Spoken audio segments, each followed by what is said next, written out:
And for more, we're joined in the studio now by David Mencer, former director of the Labor Friends of Israel and a political consultant and lobbyist. And David, thanks for joining us. A lot to say about Prince Philip, a complicated man and in a unique position. But of course, let's focus on, for example, his connection, his unique connection with the Holy Land and the State of Israel. He was the first immediate member of the royal family to visit the State of Israel, and it all had to do with his mother. Indeed, it did. Princess Alice, who hid in her home in Athens, a Jewish family, the Cohen family, a mother and her 4 children, at great risk to herself. Of course, Greece's Jewish community before the Second World War was 67,000 people. After the war, it was only 7,000 people. So she definitely took a risk and risked her own life to save that Jewish family, a fact which was certainly not lost on Yad Vashem by making her one of the righteous amongst the nations. And of course, as you say, Prince Philip did visit the Holy Land. For British Jews, of course, not only is there that very important memory about saving Jewish people during the Second World War, but of course, in every synagogue up and down the United Kingdom, there is in a very prominent place a prayer for the royal family. As a regular synagogue goer, I almost know that prayer in English by heart because it was recited by every single rabbi across the United Kingdom in the same way that the prayer for the head of state is done here in Israel or in the US. It was most definitely done every single week. So very much a beloved figure in the Jewish community. I don't know if you mentioned his mother chose to be buried here. Is that exactly right? on Har HaZeiton, on the Mount of Olives. Now, one of the things that make that even more extraordinary, for example, coming and becoming the first of Israel, and we'll talk a little more his relationship with the Jewish community, was his background. I think a lot of people first learned the story of Prince Philip's mother from that television series, The Crown, which also depicted the background of his family's ties with the Nazi Party. This incredible scene in that series where he attends a funeral in Germany bedecked with Nazi flags.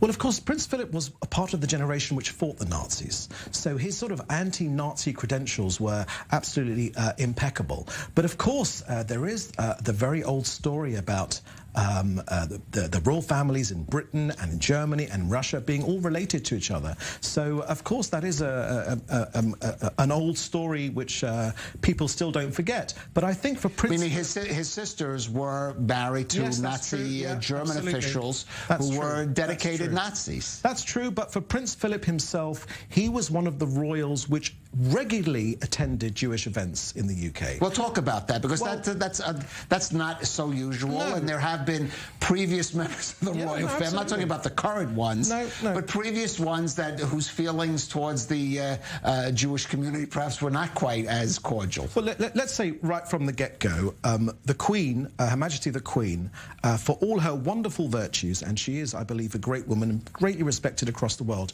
she has still to this day never set foot in this country. And that is that upsets a lot of Jewish people still. I think people have gotten over it, but for Prince Philip himself, he himself did visit here. There are stories when he was a youngster of Jewish children in his school being victimized. He did stand up for them. That's a very, very famous story. But more than that, he was patron of countless Jewish charities in the UK, very active in their fundraising efforts. He almost never said no. Jewish professionals tell lots of stories of him coming to those events. Again, he didn't have to do that. Let's be clear. There are lots of good causes in the UK, around the world. There are lots of other people which do these sorts of things. But he did make an effort to come close to the Jewish community. And I think that was very much appreciated. I mean, we should be very, very clear about that. Does that also not speak to his character, which is, however you want to say it, he was very much his own man. He respected, of course, the British establishment, the royal family, very much so. But at the same time, he definitely, when it came on to certain issues, made up his own mind and went his way. Sometimes for the good and sometimes receiving some negative publicity about it. Look, he was refreshing. There's two ways to look at this. Number one, he was very irreverent, so that when African leaders coming wearing flowing white robes came to the palace in Buckingham Palace, he said, "Oh, you're ready for bed. You know, you're dressed ready in your pajamas." So that got him in trouble, right? You laugh there, absolutely. Not exactly politically correct. No, not exactly politically correct. But I'll tell you a story which was very much connected to me. I was on the planning committee in the London Borough of Barnet, whereby there was a Jewish centre, Jewish communal centre called the Sternberg Centre, and there was a big hoo-ha about whether this should get planning permission. It got planning permission and it expanded. Prince Philip went to the opening of that Jewish community centre and was shown one of these rooms, and in this room he was told, "This is the room we're dedicating to interfaith relations between Jews, Muslims and Christians."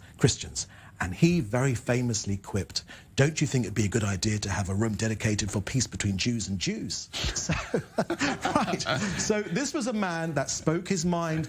But on the other hand, you know, if you meet a member of the royal family, you are nervous, you are tense, you are very worried about how it's going to go. He had a wonderful way of disarming people. He put them at their ease by telling them a joke, by giving them something irreverent, and that was very much welcomed by most people that met him. Well, let's just say, as Jews do always on the passing of anyone, may his memory be a blessing, and that certainly applies here to Prince Philip. Indeed. David Mentzer, thank you for joining us.